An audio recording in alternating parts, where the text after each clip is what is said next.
Uh, Hi everyone. Hi everyone. Am I audible? Am I visible? If you could just say like a yes in the chat box or give me a thumbs up. Okay, great. Hi everyone, and welcome to the first edition of Prati Sandhi's webinar series. I know it's really difficult during the lockdown, and that's exactly why we've taken this initiative to educate you about sexual health while you sit at home.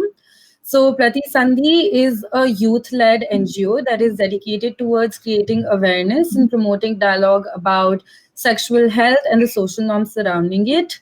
And as an effort towards doing the same, we today have Advocate Mansi Chaudhary. She is the founder and CEO of Pink Legal, which is the one and only website in India dedicated towards women's law. She is really passionate about women's rights and gender equality. She completed her graduation and bachelor's of LLB honors from Jindal Global Law School and was at the top of her class. She also practiced in Hyderabad High Court for 2 years, and in 2018 assisted Honorable Justice Dhananjay Chandrachud in three landmark judgments that were of Section 377, which is decriminalization of homosexuality, the Sabrimala Temple, and adultery. And today it's a privilege to have us here to talk about policy and action of sexual harassment. I think that is something that we must all know about, understand the intricacies of, and receive the answers to. But just before we move ahead, here are a couple of things that you all need to know. Other than Mansi and me, your videos are not visible to us and that your audios are muted. If you guys see, you guys have two kind in your chat box. You have two options. There's general and there's questions. So if at all there are queries like you can't see something or that her or Mansi's voice is tracking, you can always mention so we can try to fix it simultaneously. And after the session, we're going to have a question answer round for about 30 minutes. So in the question section, you can post all your questions and Mansi will answer them one by one. I think that's about it. We shall now commence. Thank you for joining. Before we start, I just want to check: is it possible to turn on the videos of the participants because I would like to see them in case I have to interact with them? No, the setting is such that they can't be viewed already, but I can keep my video on if that helps you. No, that is fine then. That's all right? Yeah. Okay. I think we will now commence. Okay. You can, yeah. So, hi everyone. It's nice to see you. I mean, not see you, but it's nice to have you around here. And it's great that you have taken out time. So today, basically, what I'm going to talk to you about is sexual harassment. I think it's a very important topic, and it's something we all need to know about. So I'm assuming that most of you in the room are women, and especially as women who live in India, sexual harassment is something which is very, very common, and which is, I'm sure, like, if you are a woman living in India, you must have faced it at least once in your life. Once is a very, very understatement. I'm sure you faced it multiple times in your life, but once for sure.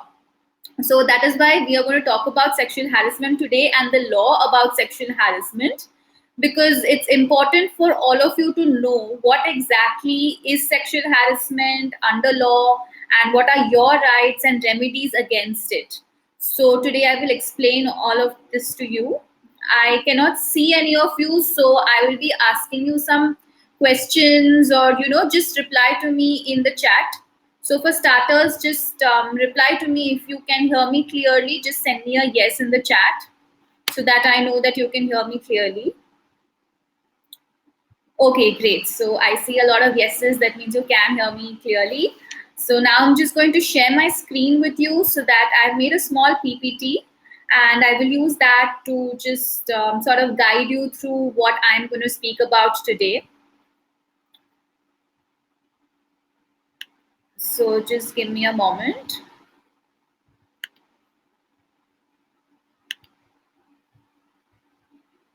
Yeah, so I'm sharing my screen with you now, and I think you can all see my screen.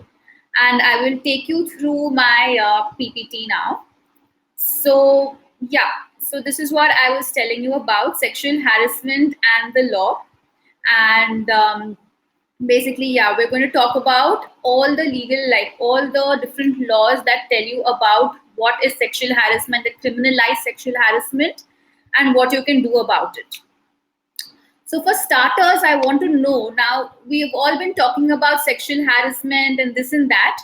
Can you all just send me in the chat box that what do you think is sexual harassment? I'm not looking for a definition or I'm not looking for a legal definition, but I want to know what your understanding is. So, just send me in the chat that what do you think sexual harassment is? I'm waiting for your responses.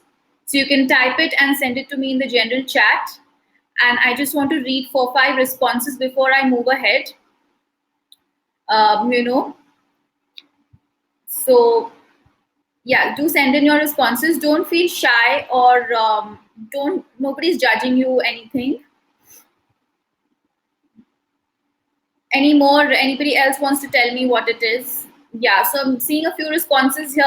Unwanted sexual advances, space invasion, demanding sexual favors, infringing on others' sexual space, obscene remarks or gestures, and unwelcome sexual behavior, sexual advances without consent. So, yeah. So that is kind of a good starting point for us to take this forward. Unsolicited imposition on other person's body. Yeah, exactly. Untoward behavior towards someone with bad intention. So, okay. So with this, I think we generally have an idea of what sexual harassment is, and I'm glad to know that.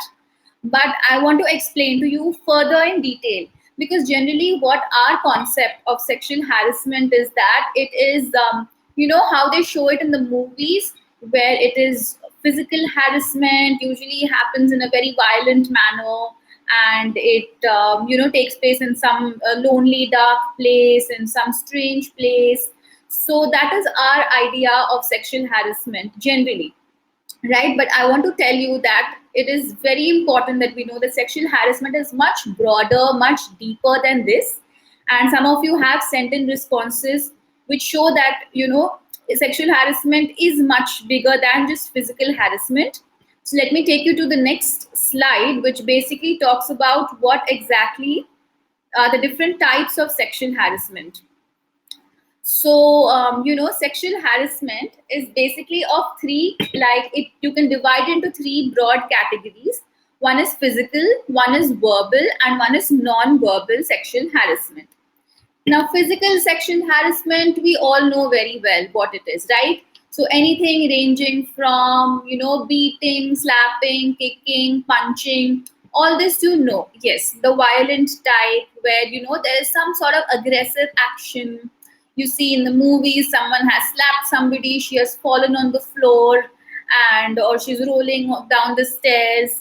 So all this is form of physical sexual harassment, which immediately, like when somebody says what is physical sexual harassment, you will immediately think of these images in your head, that something violent, something strong, something aggressive. But even even like the lightest touch, or just grazing of fingers, or just any kind of like physical contact is also sexual harassment if it is unwanted. So the key here is whether this particular physical touch is wanted or unwanted. So if you can see in this first picture over here, that is an example of physical sexual harassment. And as you can see, it is not violent, it is not aggressive. It seems to be a very civilized setting, looks like an office.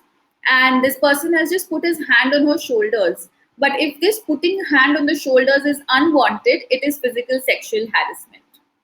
So this is physical sexual harassment. Then the two other important forms of sexual harassment are verbal and non-verbal.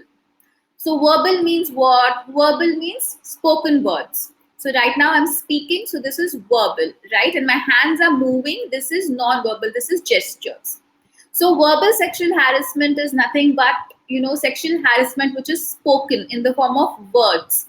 As you can see in this picture number 2, this person is saying hi sexy to the woman, right? So that is a form of verbal sexual harassment. Now, verbal sexual harassment is also something which is very, very common in India.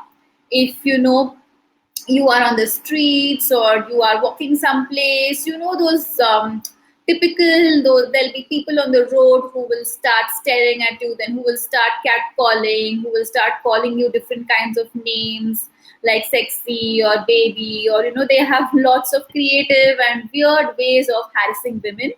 So all this comes under verbal sexual harassment. Or even if it's not on the street, even in a very civilized setting like an office, right? So if somebody says something which has a sexual undertone to it, it is verbal sexual harassment. So it need not always be the obvious kinds, which is like harassment on the street, but even in like office or home settings.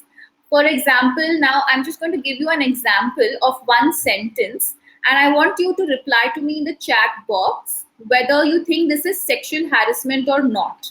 Okay, so the sentence is, "You look beautiful." So just tell me in the chat box yes or no. Yes if you think it's sexual harassment, no if you think it is not sexual harassment, it is a compliment. So "you look beautiful" is the is the line. So I see a lot of no's, I see one or two yeses. Okay, now let me just put it in a context for you. So the context is that, A and B are two colleagues. A is a male colleague, B is a female colleague, and they are working in an office. And A is B's boss. Okay, so he calls B to his room, his cabin at night one day. Night as in maybe say 9:30, 8:39 post office hours. He calls her to his cabin, and there's nobody else in office, and they're discussing something about work and things like that, and then A puts his hand out on the table and reaches for B's hand, making her feel uncomfortable, and he says, "You look beautiful." Okay, so now it is the same "you look beautiful" line. So now tell me in the chat whether you think this is sexual harassment or not. Send me a yes or a no. So yes, I see a lot of yeses now. So exactly. So that's exactly what I wanted to see. That whether it's very important for us to understand that sexual harassment is basically a lot of circumstances and the situation put together. You can never see it as just okay, this one line "you look beautiful" can never be sexual harassment. It's a compliment. Or something very obvious like "you look sexy" is always sexual harassment. So you can never look at it that way, that in a yes or no way. You always have to look at the circumstances to understand whether it is sexual harassment or not. Okay, so this is verbal sexual harassment that we were discussing. Now we come to non-verbal sexual harassment. Non-verbal means basically no unspoken, like body language, gestures, faces, facial expressions. So all this comes under non-verbal. Now as humans, we all very well know the art of like reading body language. We know the importance of understanding somebody's body language. So even if somebody doesn't say anything, sometimes you feel ki, "Arey, this person seems to be a little angry today," or "this person seems to be a little sad." How do you know this? Through the body language. That's because we kind of understand from a person's behavior, their gestures, their facial expressions, what their intention is or what their mood is. So the same goes for sexual harassment, which is in a non-verbal form. So non-verbal sexual harassment means any kind of gestures, any kind of act which is sexual harassment, but it may not be physical or it may not be spoken. Again, to give you a very obvious example, if you're on the street, then people there are these roadside Romeos who will whistle, or they will sing songs like those typical Bollywood songs which talk about, which are usually sung in for harassing girls, right? So that is a form of non-verbal harassment. Or if somebody is making a vulgar face at you. So this happened to me once. I was outside my house, I was waiting for a rickshaw, and these two boys on a scooter, they were passing by and they made a very vulgar face at me. And I can't exactly remember what they did, but I could see from their from their expression that they were trying to make a vulgar face at me. and this is a form of sexual harassment. So I then and there, luckily they were going very slowly, so I could catch hold of them and stop them then and there, and like reprimand them and teach them a lesson. I'm sure like next time before they do this, they will definitely think twice. But yeah, so I was telling you this example because this is also a form of sexual harassment, and it's important for us to know that sexual harassment can be, it's very very broad and very deep, and we shouldn't put it in a box that only this is sexual harassment. It always depends on the situation and on the circumstances and who are the people involved and how does it make the other person feel. So for example, if there are two friends, okay, and between them, one of them says you're looking sexy, the other person is not going to feel uncomfortable because she has a comfortable rapport with this friend. So that is not sexual harassment. But if it is somebody who is a colleague or an unknown person or maybe like some family friend whom she doesn't have that rapport with, then it will become sexual harassment. So it always depends on the situation. So now let's come to, before we come to what exactly the law says about sexual harassment, it's important to understand this concept as a foundation. So let's just bust a few myths about sexual harassment.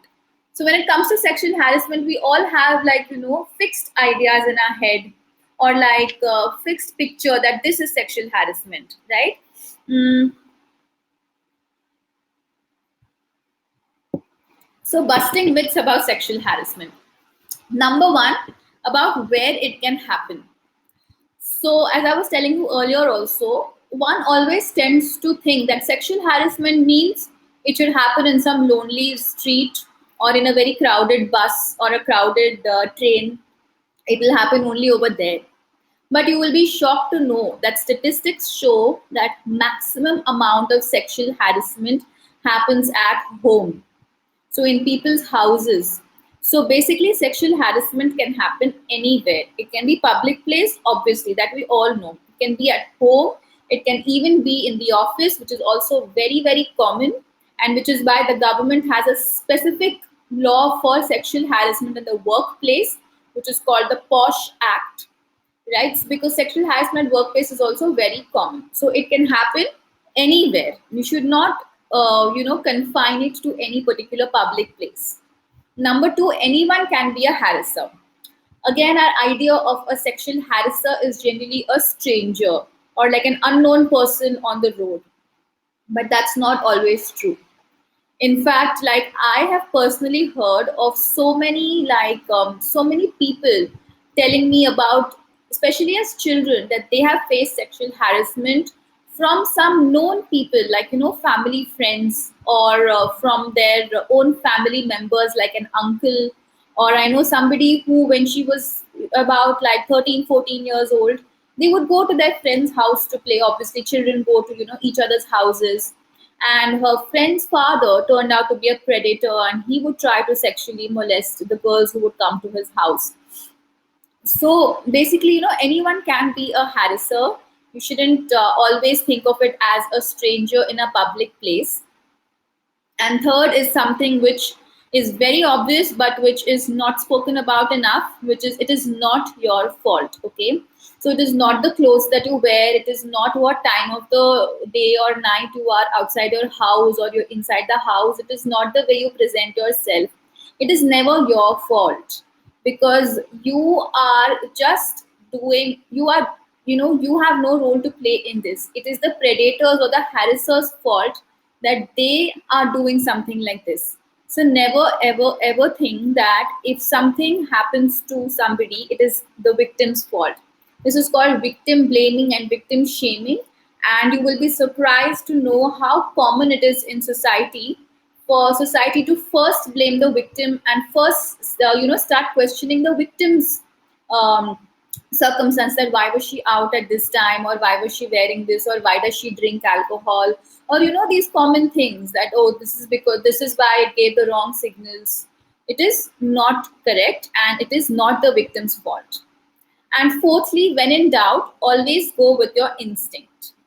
So I was also discussing with you earlier about body language, right?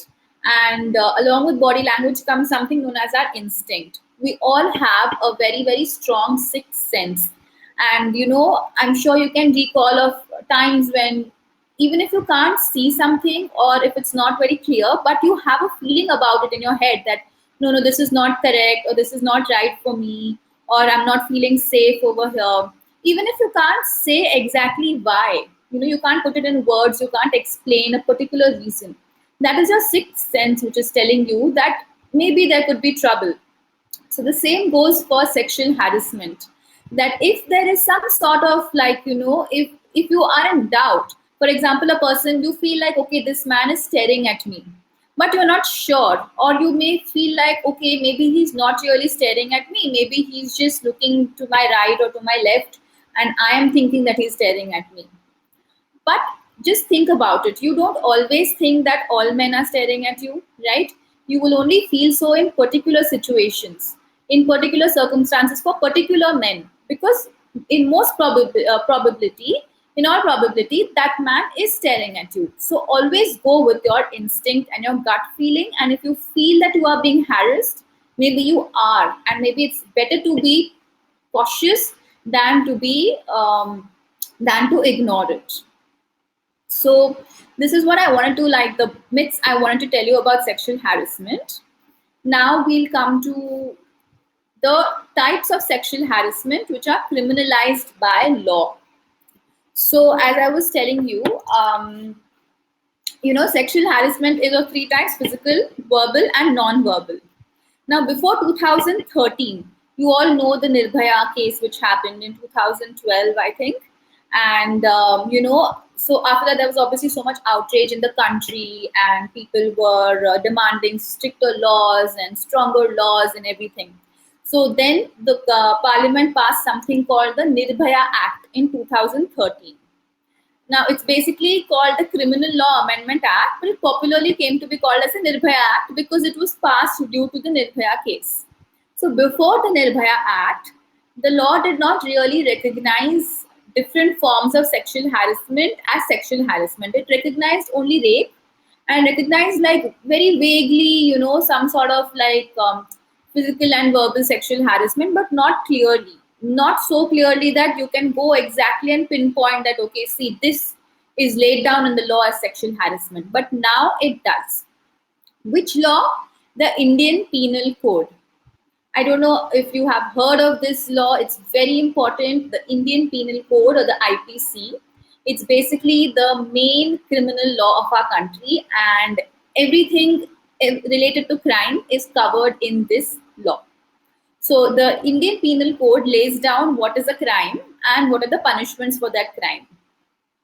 So in 2013, the IPC was amended to add the Nirbhaya Act, and that made different forms of sexual harassment a crime. Let's start with the first one, which is sexual harassment in general. So what does this mean? So this particular section, which is section 354A, you can note this down if you like, because it's always important to know the law. You can always read up about it further. So you can note down section 354A. All these were added after the Nirbhaya Act. Okay, so section 354A clearly lays down that these 5 things amount to sexual harassment, which is unwanted physical contact, sexually colored comments. So unwanted physical contact, we all know, so I'm not explaining. Sexually colored comments is, again, anything. It basically means verbal sexual harassment. So any comment which could be sexually colored. It can even mean something like, if somebody is asking you about your sex life, or anything hinting to that, that can also be a sexually colored comment based on the setting. If it's a workplace, it's not okay, right, to ask something like this to a female colleague if she's not your friend. So that is a sexually colored comment, which will amount to sexual harassment.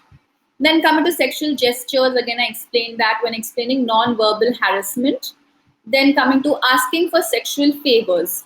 Now, this basically means that, making a woman feel like she has to do some sexual favor in order to get what she needs. For example, in an office, if, for a promotion or for a raise, a woman's boss or a superior is telling her that he wants some sexual favors from her in order to give her that promotion. that will amount to sexual harassment because he's asking for sexual favors and showing pornography against a woman's will. So this is also counted as sexual harassment. So this section basically talks about sexual harassment in general and gives down. So any kind of sexual harassment that happens will definitely fall under these five categories for sure. It will either be physical or it will be verbal or it will be non-verbal. So it will definitely fall under these five categories. And you can rest assured that your sexual harassment is any sexual harassment is a crime under 354A.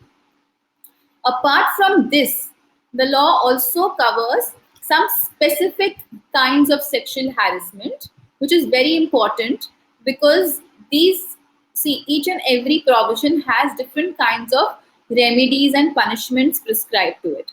So there are different lengths of jail term. Some will have more jail term, like sexual harassment in general. It is so for this the jail term is 3 years, right? So for this it's 3 years, but whereas for physical contact it's 3 years, but if somebody makes a sexually colored comment, which is verbal sexual harassment, is 1 year. So it depends on which section, what kind of sexual harassment. Now the next type of sexual harassment covered by law is eve teasing. Now, eve teasing, we all know, we have all faced it. I want to know, just do a show of hands, how many of you have faced eve teasing? I mean, just send me yes, yes, yes in the chats, just to get an idea of, I just want to know how common it is. Or you can raise your hand also, actually. Yeah, so it's very, very, very common, eve teasing. If you are a woman and you're in India and you step out of your house and it is full of eve teasing, right? Yeah. So I see your responses. So I want you to know that eve teasing is a crime, although it happens to us on a day-to-day basis. And I'm sure many of you travel by public transport. If you take the metro or if you take the bus or if you use the road or anything like that, you must be facing eve teasing on a very regular basis. It's very unfortunate, but that's the reality of India. So you need to know that eve teasing is a crime under section 509 plus section 294 of the IPC. Now 509 basically says that any act or gesture, for which is intended to outrage the modesty of a woman will amount to a crime. So that is section 509. And section 294 basically talks about, any kind of obscene public behavior or like singing songs and those kind of things. So that comes under 294. So these two sections will, criminalize eve teasing. So though they don't say the word eve teasing, any kind of eve teasing complaint is made under 509 and 204 of the Indian Penal Code. So know that eve teasing is covered under crime, and next time you are on the road and somebody tries to whistle at you or say something, know that he is committing a crime and make sure you take action against this person because he is a criminal.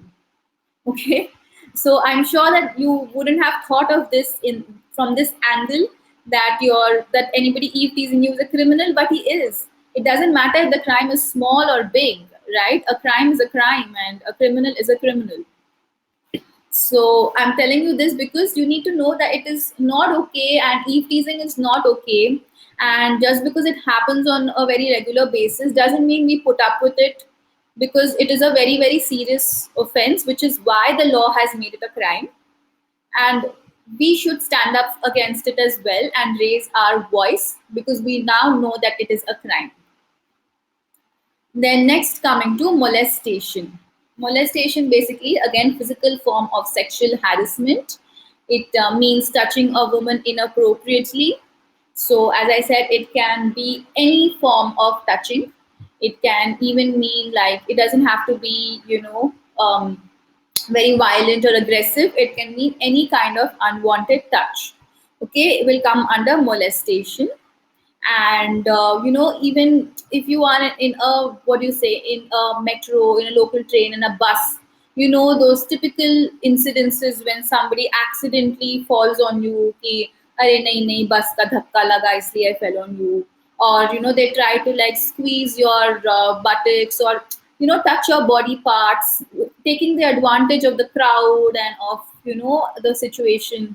So all this will come under molestation, and molestation is also a crime under section 354 of the Indian Penal Code, and you should know that you have a criminal remedy against it. I will come to the remedy later because the remedy for all crimes is the same. So I will come to that in the end. First, I'm just taking you through the different forms of sexual harassment which are recognized by the Indian Penal Code, and which is important for you to know, so that you see, if you know the law and if you know which laws are there to protect you, you will feel more confident that the next time something happens or you see something happening, you know that array, this is a crime under so and so section and I can take action against it. So this knowledge of law is very, very important. And one thing I want to tell all of you, especially the women who are over here, who are listening to me right now, that Indian laws are very favorable for women. They are very strongly in favor of women, and you know, they are very strong laws. But the main problem is that most people don't know the law. And secondly, they don't know how to take action, which is why, you know, which is one of the reasons why the machinery fails and the laws are not able to protect the women. So what the first step you can do, what is in your hands, is to know the law, right? That's definitely in your hands. So you should know what are the sections. I mean, not, you don't need to memorize the section numbers, but you should just know that this particular thing is a crime under law. So molestation is pretty, like, I think most of us know what it means, so I'm not going more into detail about it. We'll come to the next form of sexual harassment, which is disrobing a woman. Please excuse this picture because I wasn't really able to find another picture for disrobing a woman which is not, you know, which is not inappropriate. I think this picture is pretty self-explanatory as well. I think it's from some movie. I'm not sure, but it reminds me of that scene. You know, I don't. How many of you know have read the Mahabharat or know the story of Mahabharat? I'm sure you must have heard of you know Draupadi's sari haran, where her sari was being pulled, and then Krishna is like leaving more and more sari so that her sari never gets over. So just to put it in context, if that happened today, in today's time, it would come under disrobing a woman and it would be a crime, right? So disrobing a woman is nothing but trying to take off any piece of clothing from a woman forcefully without her consent, or one is that person is trying to take it off. The other is even threatening to make her, like to put her in a position where she has to take it off, right? So any way that you make a woman have to take off any piece of her clothing by threatening her, intimidating her, or blackmailing her will all come under disrobing a woman.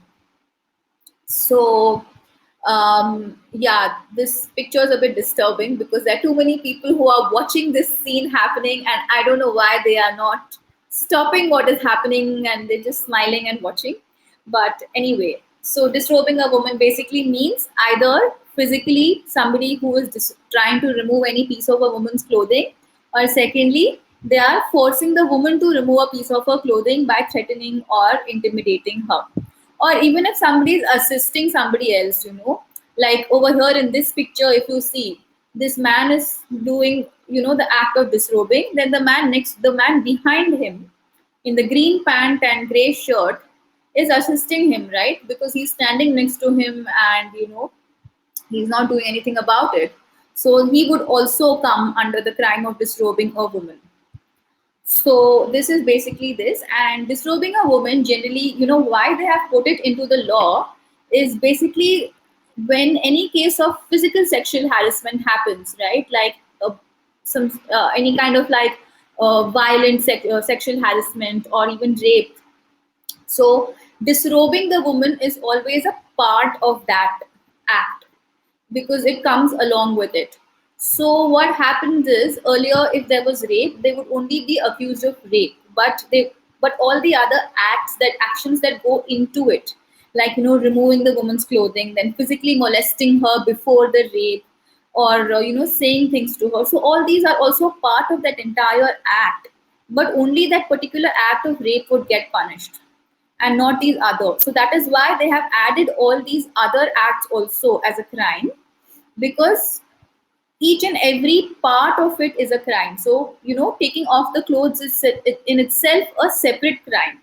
So for example, when Nirbhaya's convicts got punished, these laws were not there at that time, so they only got punished under the rape law.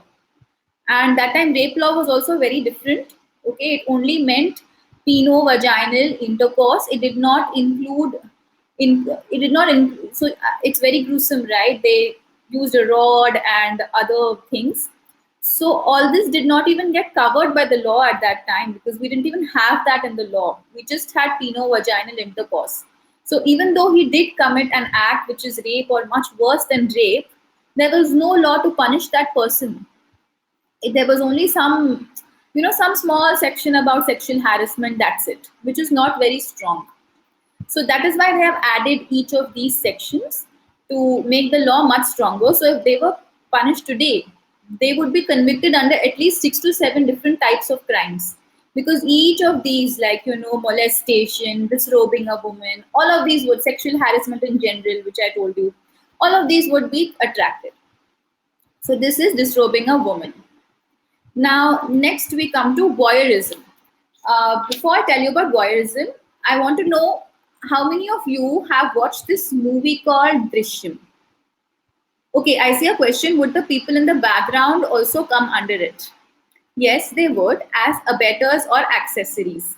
So in law, there is a I'm just answering a question in the chat, which is, whether the people in the background in that disrobing a woman picture would come under the crime. So in criminal law, there's a concept called accessory or abettor, which means that somebody who is helping someone else commit a crime, right? So if somebody is helping someone else commit a crime, they would come under this.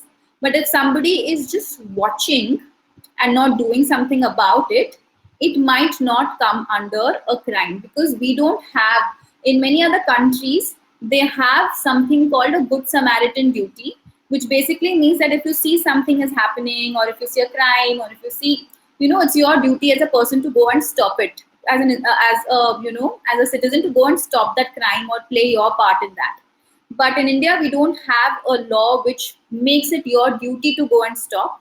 So if you're just a bystander, you may not come under it. But if you are helping in some way, in any small way, even if it is by, taking a picture, or holding the car, driving the car, the person, if he's driving the car of that person in order to commit the crime. So all of this would come, or these people would come under the crime, right? So now coming to, you're welcome. Now I want to know how many of you have watched the movie Drishyam. It was a Tamil movie which was also dubbed in Telugu, and it was also there in Hindi. So just send me a yes. How many of you have watched the movie Drishyam? So, okay, Malayalam. Okay. Yeah. So the reason I'm telling you about Drishyam is because I want to explain that example and relate it to the crime. Now, for those of you who have watched it, great. For those of you who haven't watched the movie, let me just explain in brief what happened. Basically, a girl, she went for a school picnic or a college picnic with her friends, and over there, when she was taking a bath in one of the toilets in that place, in that camp or wherever, this other guy, he recorded her taking a bath. So, though she was in the bathroom, he used his cell phone and he secretly recorded her taking a bath without her knowing. And later, what he did is he started blackmailing her with this video of her taking a bath and saying that I will leak it, I will make it public, and everybody will get to know about it and all of that. And the whole movie is basically based on this particular incident and how the whole family goes, they get so worried about this. So this is basically voyeurism. So what does voyeurism mean? It basically means that if anybody, number one, you watch somebody else in a private act. Okay, even just watching itself in a private act is wrong. So if somebody is taking a, so what does private act mean? Taking a bath, or anything, right? Like using the washroom, engaging in any sexual activity. So any of these are private acts. So if somebody else is watching this, basically, what they call peeping toms. I don't know if you've heard of the phrase peeping tom. Somebody who's watching into somebody else's private business. So that is punished under law. So what? So watching. Secondly, is recording it. Either taking a picture or taking a video or any of that sort. So recording it, and thirdly, even threatening that I will share this, or sharing it. So sharing it is one thing, and threatening to share it is one thing. So in the movie Drishyam, this boy was threatening her. He was blackmailing her that I will share this video. So in this way, he committed two different types of voyeurism. One is he recorded what she was doing. He recorded her taking a bath, and secondly, he was blackmailing and threatening her. Right? So voyeurism basically means watching, recording, threatening, or sharing. Any of these will count as voyeurism. So even I get many queries on Pink Legal where somebody is threatening that they will share private pictures, or for example, yeah, one more thing I need to tell you about voyeurism is that it's not just if you record somebody else in a private act and you're threatening to share those pictures.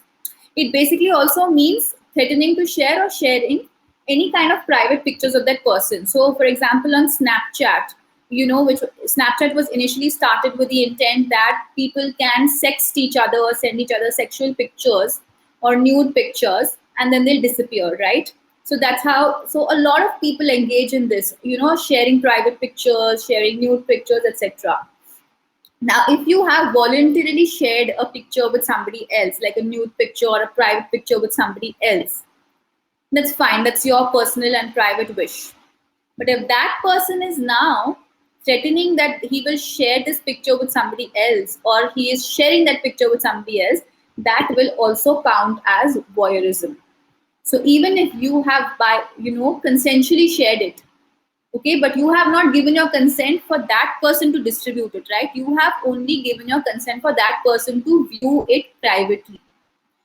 So this, not to share it with a third person. So this will also come under voyeurism. So voyeurism is also a crime and it is punished. And you should know that any of this will come under voyeurism.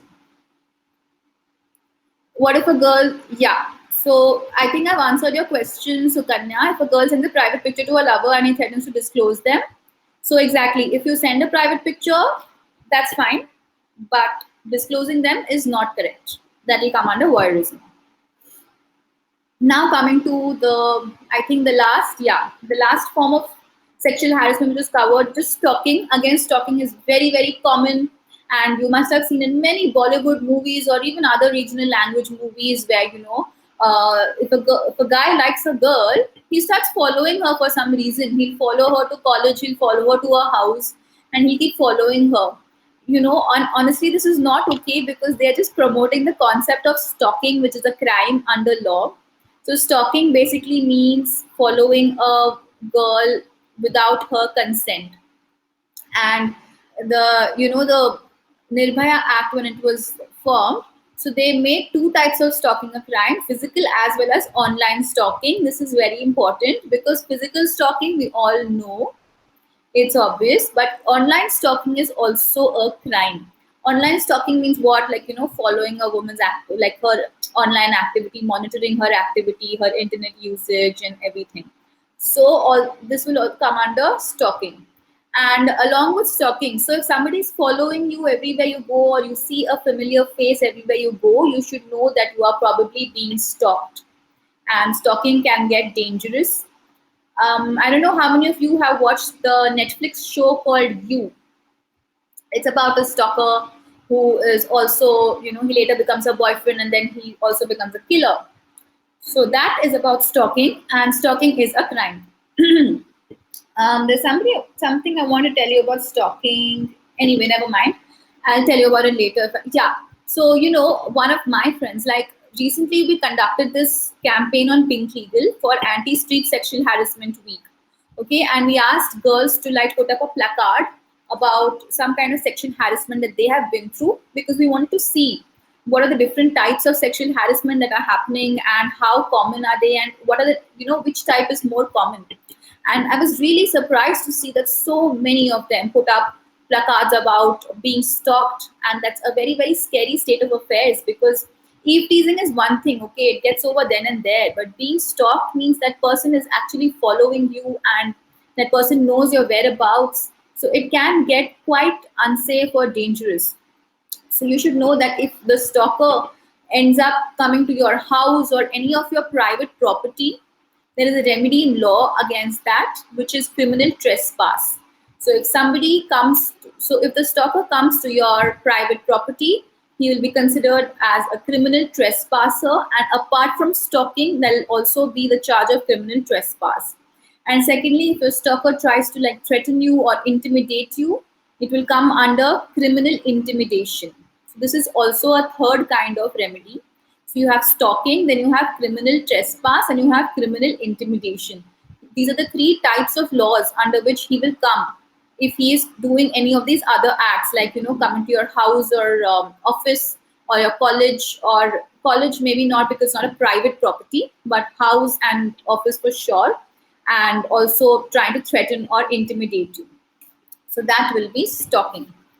Any questions on stalking? Okay, I'll just go ahead now. So now we come to the remedies against sexual harassment. So basically, you should know that for any kind of crime, there is one main remedy. Now, crimes are of two types, cognizable and non-cognizable. I'm not going to go into details of that because you don't need to know that. It's difficult for you to understand. I will just explain to you that cognizable means you can file a police complaint. Non-cognizable means you have to file a complaint with the magistrate court. You all know, right, that there is something called a magistrate court in each district. So a cognizable offense is basically a serious offense, okay, like rape or sexual harassment. All kinds of sexual harassment come under cognizable offenses. A non-cognizable offense is a non-serious offense. So non-serious, like petty crime, so that will come under non-cognizable offense. So all kinds of sexual harassment that we have discussed about are cognizable offenses, and therefore you can go and file a police complaint. Now, your remedy against sexual harassment. See, number one, which is in your hands, is always, depending on the situation, you can confront the harasser, because a lot of times the harassers, they continue the harassment out of the confidence that they can get away with it, or nobody will stop them, or there won't be any consequences. For example, when I was telling you about those two guys on the bike who made vulgar faces at me, so I stopped their bike and I gave it back to them. And a lot of people around saw, and they were also a little taken aback. So after this, I'm sure that they will think twice about doing something like this again, because they got their, they did face consequences for their action. So number one, which is in your hands, is to confront, because that itself can weed out more than half the cases of sexual harassment, especially like eve teasing and molestation in public places, in public transport and things like that. Just raise your voice. Most of the times girls don't do that because they're afraid.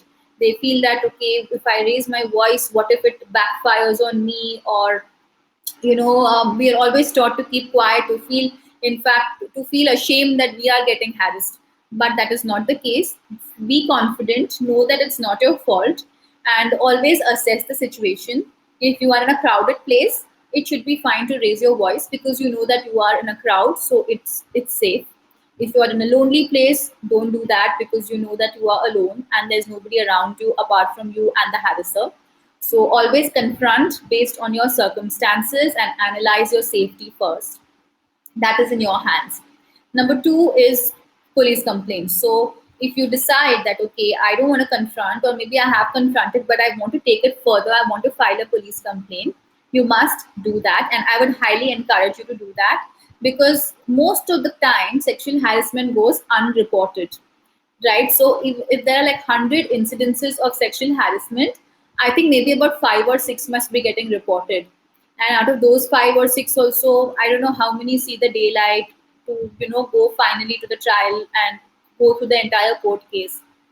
So if you don't report, then the criminal procedure cannot start and the law cannot help you. So the number one step is to file a police complaint. Just a second.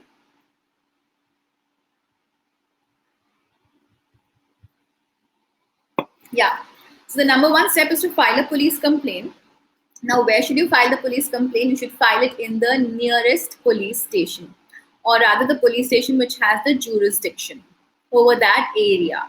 Now, for example, if you are in Hyderabad and the crime happens somewhere in Banjara Hills, then you will file the complaint in the Banjara Hills police station. Or if you're in Delhi and the crime happens in somewhere, say Khan Market, then you will file the complaint in the Khan Market police station. So basically, whichever police station has jurisdiction over that area. If you are in doubt, then you can always just Google that, so and so area, which police station. You will get the answer on Google, and then just go to that police station and file a complaint. So number one, so basically the main remedy against any kind of crime starts with filing a police complaint, because only when you file the police complaint, the entire criminal process will be set into motion. What happens once you file a police complaint? It's basically like if you're going to a parent or you're going to a teacher and saying that teacher, this happened to me. It's the same thing. When you go to police and you file a police complaint, you say that this so and so happened to me, and then the police will note down your complaint. Then they will register an FIR. FIR is first information report. I'm sure we all know about that. So then they will register an FIR against the accused people. After that, they will start investigation against these people. Then they will file a charge sheet. So after investigation, you must have heard it in the movies, right? Charge sheet and this and that.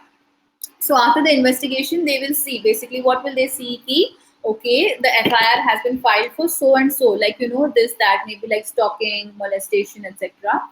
Then they will see that out of these, how many of them do we think that there are serious charges. So they think, okay, definitely stalking, he was stalking, so they'll file a charge sheet that these charges are what they have to be tried on. Then it will go to the court, and then the court will start the trial. And then through the trial, then you have your court procedure, which happens where you have both sides, which present their case, they present their evidence, they have witnesses, all of that. The court will listen to both sides, and then they will decide whether the accused is guilty or not guilty, and then they will give out the punishment if the accused is guilty. You don't need to get like too confused about the process or go into details, because it is not for you. It's not important for you to understand. I'm just trying to give you an overview of it, that first you file a police complaint, then FIR, after that investigation, and then comes the court case and everything, right? So the reason why I'm telling you this is because you need to know that everything starts from the police complaint.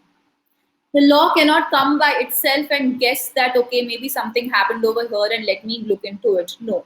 Unless you take that step and file a police complaint, the law cannot help you. So your remedy starts with filing a police complaint. Any questions? 1 second. So one can... 1 second. Yeah. So the confrontation, as I told you, you need to analyze your situation and only then do it. So how does one decide when to confront or not? It depends on the situation, as I told you, right? So whether it is safe or not, and you are the best judge of your circumstances. I'm just answering the question in the chat session. If you have any questions about the police complaint, there's a tad bit of intimidation before confrontation. Yeah. Zero FIR. Yes, I'm coming to zero FIR. I will tell you about that. And then, yeah, you can send the questions to me in the end. Actually, that makes more sense. Unless I ask you, because then I've just lost out on a couple of questions. I will move on with my the remaining part of the presentation, and then you can send me your questions so that we can go about it in a more structured way. So yeah, so this is your, your remedies start with a police complaint, then FIR, then court case. Now let's just understand few important things to know about police complaint. As I already told you, you should file it in the police station which has jurisdiction. But for certain serious crimes like rape or urgent situations, you can file it anywhere. This is known as zero FIR, like kidnapping, rape, all these serious kinds of crimes, which are basically cognizable offenses. Not going into detail about that because it's a little, you don't need to know all of those details. It's too much to explain in this one session. So for any kind of serious crimes, you can file your complaint anywhere in any police station. Any police station literally means any police station. For example, if the crime happened in Delhi, you can file it in Mumbai. And then the Mumbai police station will register this complaint and then they will transfer it to Delhi, to the concerned Delhi police station. Supposing it happened in Basant Kunj area in Delhi and you are in Churchgate in Mumbai, you can file it in Churchgate police station if it's the closest to you. They will register it as zero, as FIR number 0 without giving it a number. Then they will transfer it to Vasant Kunj police station in Delhi because that is where the crime happened. Then Vasant Kunj police station will start their investigation and everything. Okay, so zero FIR is basically to make it convenient and easy for victims of crime to file the police complaint without having unnecessary administrative issues or unnecessary hassles. Like supposing you have okay, who's going to go and file a complaint in Delhi if you are in Mumbai, right? So to avoid situations, to make it more easy for victims to file a police complaint, then many cities also have an option of online complaint. So for example, I know for sure that Hyderabad has. Most of the, like, just Google it, your city. If you are in a metro city, I'm sure your city has a process of online complaint. The police either have like an app where you can, register your complaint, or they have a WhatsApp number. So for example, Hyderabad has something called She Teams for women, for any kind of crime against women. And if you have a complaint, you just have to send a WhatsApp to the She Teams WhatsApp number stating a complaint, and then they'll contact you, and then they will take it forward. Then they will call the police station to take down physical complaint if they need to, and all of that, right? So the starting point now is not even you having to go to the police station. It just starts then and there. That just you can quickly send it through your phone. You can send an online complaint. So just find out for your city if you have and what is the procedure. And it's important that you know this and keep it in mind. I cannot tell you for each city because I am not aware, because unless you use it personally, you will not know. So for She Teams, I have personally used it to file a police complaint, and I know that it works and they do respond. Then for all sexual harassment cases, the complaint has to be taken by a female police officer. This is also very important for you to know, because what happens is sexual harassment cases, now if you have to give a complaint, you have to narrate the incident, tell them what happened, and it's very uncomfortable for women to go and approach a male police officer and narrate to them about what exactly happened, right? Because firstly, it makes you uncomfortable. Secondly, they may not understand, or their attitude may be, it may not make you feel very conducive to telling them. So therefore, the law requires that all sexual harassment cases, the complaint has to be taken by a female police officer. So if you go to the police station, you ask for a female police officer, and then you go and give the complaint to her. If there is no female officer, then you will have to give it to a male police officer. But as far as possible, a female police officer has to take the complaint. And the fifth point that you should know is delay does not matter. What do I mean by this? Supposing a crime happened 3 months back and you have been, scared about it. Like supposing some sort of sexual harassment took place with you like 3 months back in January 2020. And you are scared to tell anybody about it. And you have been thinking that what should I do? Should I complain? Should I not complain? But you finally mustered up the courage that no, I am going to complain. Now the question will come, oh, am I too late to complain? No, you are not.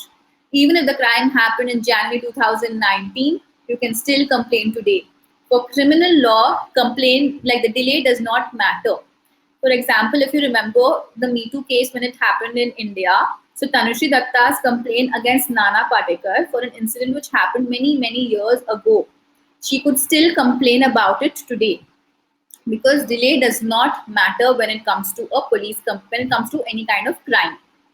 So yeah, one is delay does not matter, but secondly, I would encourage you to file a complaint as at the earliest possible, because what happens is you can file the police complaint at any time, okay, however late it is. But then if you file a complaint very late, then the evidence will be lost. How will the police conduct their investigation? Where will they go and find the evidence for the crime? So it might turn out to be redundant, because like how for Tanushree Datta, what happened is, it's not that, it's not about whether Nana Patekar was innocent or guilty. It's that the complaint was so late, the investigation was conducted so many years later, that how will the police go back and check at that time, like 5-6 years back, whether this particular incident happened or not, right? So that is why I'm telling you that you need to file a complaint as soon as possible to get the best chances of getting justice, so that the investigation can happen as soon as possible. The evidence is not lost, the evidence is preserved, and you get justice as soon as possible. So these are things you should know about police complaint. And I hope you found this session useful. I'm just going to conclude now. I want to tell you about Pink Legal. See, now what I have covered today is a few basics about sexual harassment and different kinds of sexual harassment which have been criminalized by law.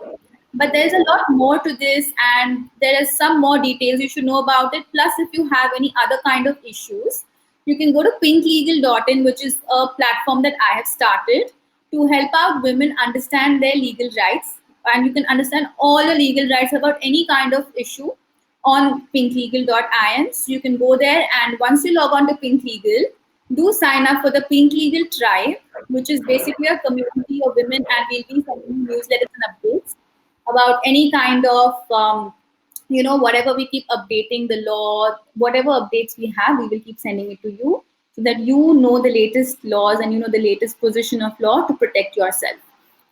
So yeah, I just want to tell you about this, because there's only so much I can cover in a 1 hour session, but you can know further on pinklegal.in.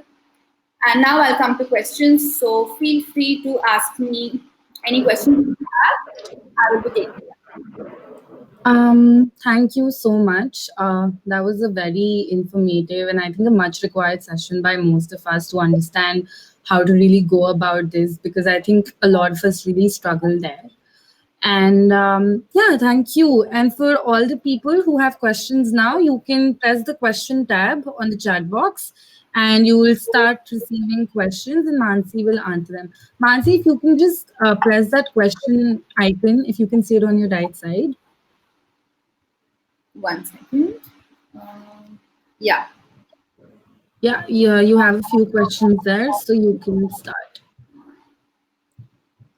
So a lot of times confrontation makes it worse. Yes. So how does one know when to confront and when to not confront? So as I was telling you, you should confront only based on the situation and circumstances. And if you feel that it is safe to confront in that particular situation or not. For example, if you're on a very crowded bus or a crowded train, it may be much safer for you to confront that person there, because you are in a big crowd and that person will not dare to do anything against you there. But if you are in a lonely, or if you're in a place, or if you're in a lonely place, or if you feel that they outnumber you or they may overpower you, then you should not confront. You should maybe file a police complaint instead. So you should always analyze your circumstances and only then confront.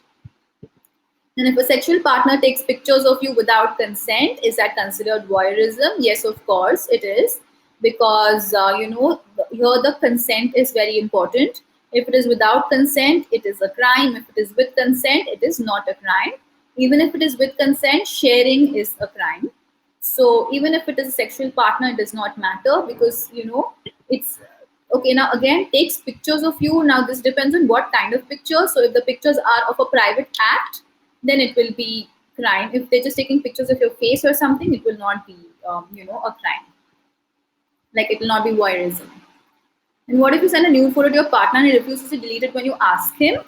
So if he refuses to delete it, this particular refusing to delete will not come under voyeurism. But if he uses this, if he's keeping this photo to, blackmail you or to threaten you that that he will share it or he will show it to somebody else, or he is keeping it in his phone and refusing to delete because he wants to blackmail you that you better do this for me, or I can, I have this picture, I can share it, then it will definitely come under voyeurism. So yes, some way or the other, it will come under voyeurism.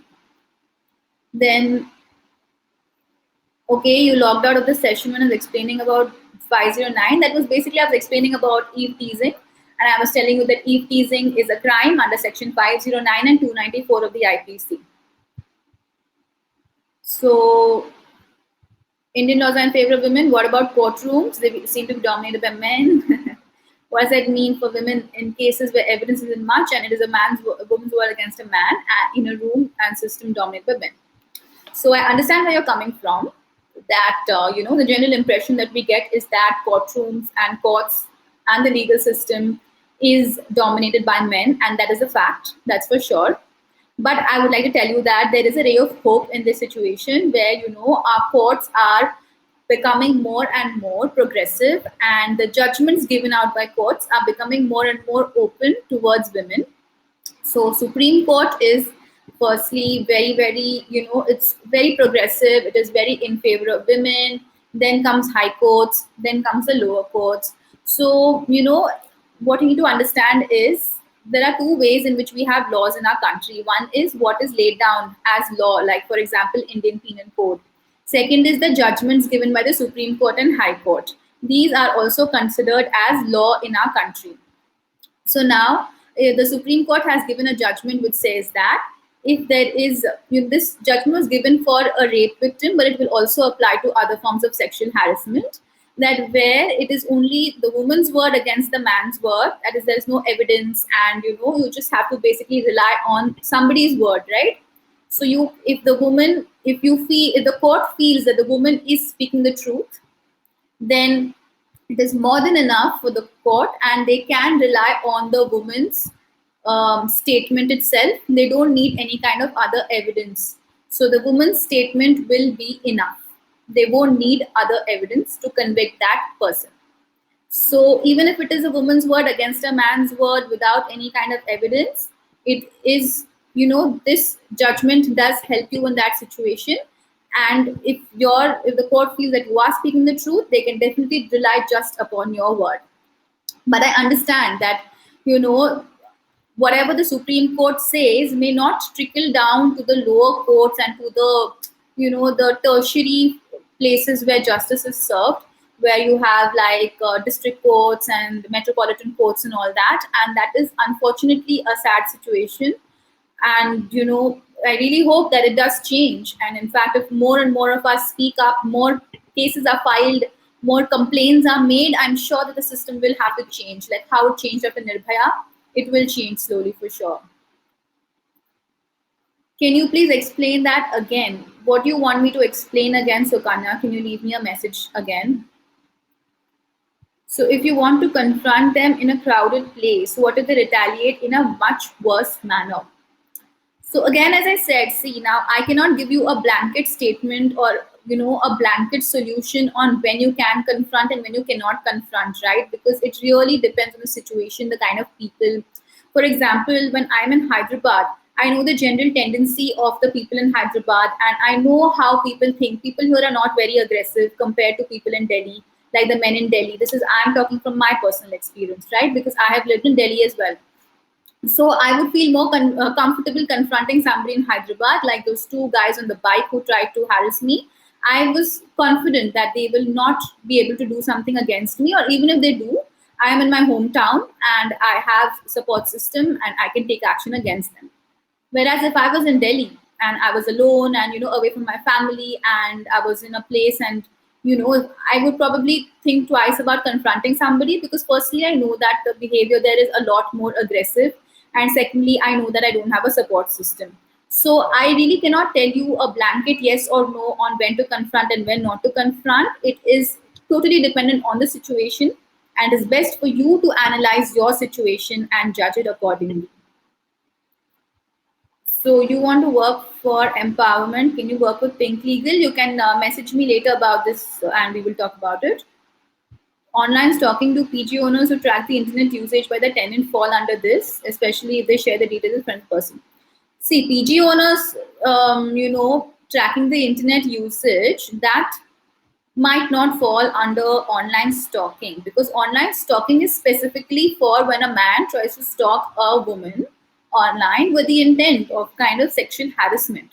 So a PG owner's intent of stalking, of like not stalking, of tracking a woman's like of any PG residents' internet usage will be to sort of track their usage, I guess, and I don't know, it will be different. It will be more from a monitoring perspective rather than from a sexual harassment perspective, generally speaking. So that will not come under sexual harassment or stalking. Awareness about laws, to be men to be aware, deterring them, because yeah, it is important for men to be aware of the laws as well. And I think we do have some men in this session, so I hope that they know what the law, so you have gotten to know what the laws are and what is okay and what is not okay. Of course, it is very important for both men and women and for everybody in society to be aware of the laws and what is a crime and what is not okay to be done. And in an ideal situation, ideal society, everybody would be aware of their of the law, but unfortunately we are not living in an ideal society. So what we can do is what is in our hands, which is to know the law, and we can make sure that we know the law. Whether the others know or not, we cannot do anything about that. We can just help spread the word. So you have a specific case. She was captured having a conversation with a male. A photo was taken by a classmate and circulated in a WhatsApp group of males, and some obscene comments were passed. Pretty disturbed by the whole incident. What is the action to be taken in such a case? Now, it depends. She was having a conversation with a male, so this was not really a private act.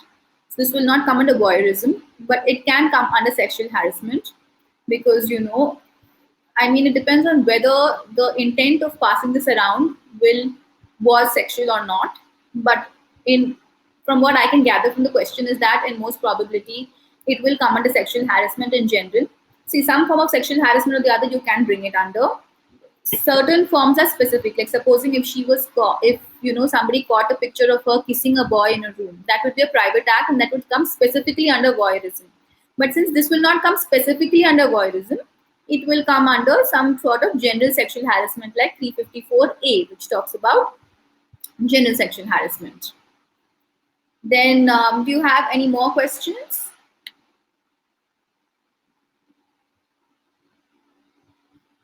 If you guys have any more questions. Okay, wait, sorry. I can see some more questions. No, if you're kissing in a public place and that's later circulated, yeah, because one second, it says it's a private act, 354C, which engage in a private act in circumstances where she would not expect to be observed. So this is important. I'm just reading 354 from the Indian Penal Code. Okay, so it basically clearly says that private act should be in a circumstance where you don't expect somebody else to see. That means it should be in the confines of a private place.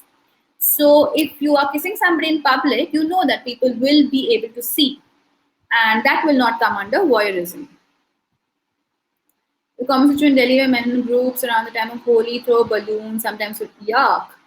The police usually brush it off, the girl not to be outside at certain. What can be done in such a scenario?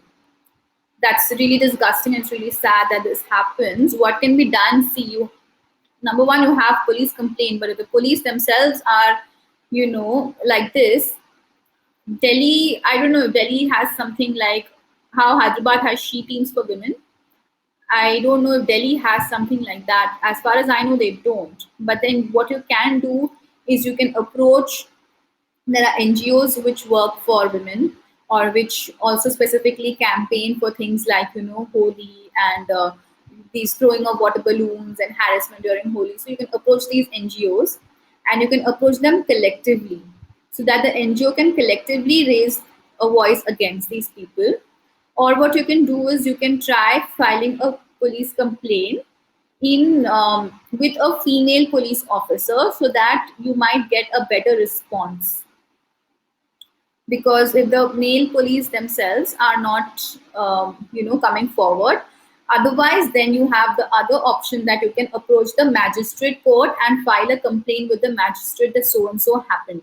See, now if you file a police if you're trying to file a police complaint, okay, and the police is saying that no, we're not going to take down this complaint because you why were you on the streets, you should have not been on the streets, but you know that this is something which is sexual harassment, the police needs to take down a complaint. And if they are not taking this complaint, you can go to the magistrate court and you can ask them to direct the police to take down the complaint. So the magistrate court will you will pass an order asking the police to take down the complaint and to start their investigation. So that is another option that you have. But again, it's quite cumbersome. You have to like hire a lawyer and then go to the magistrate court and then file a case. And filing a case is also like a tedious process because you have a lot of papers to gather and stuff. So it also depends on whether you are willing to, you want to put in that kind of resources into filing that complaint or not. Then Ananya is saying, would that be a crime? Can you be more specific? Would what be a crime? I don't get your question.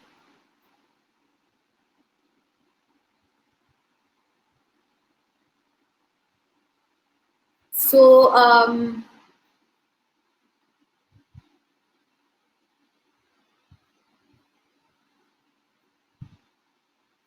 yeah, any more questions? Feel free to ask me. Otherwise, then we'll wrap up the session.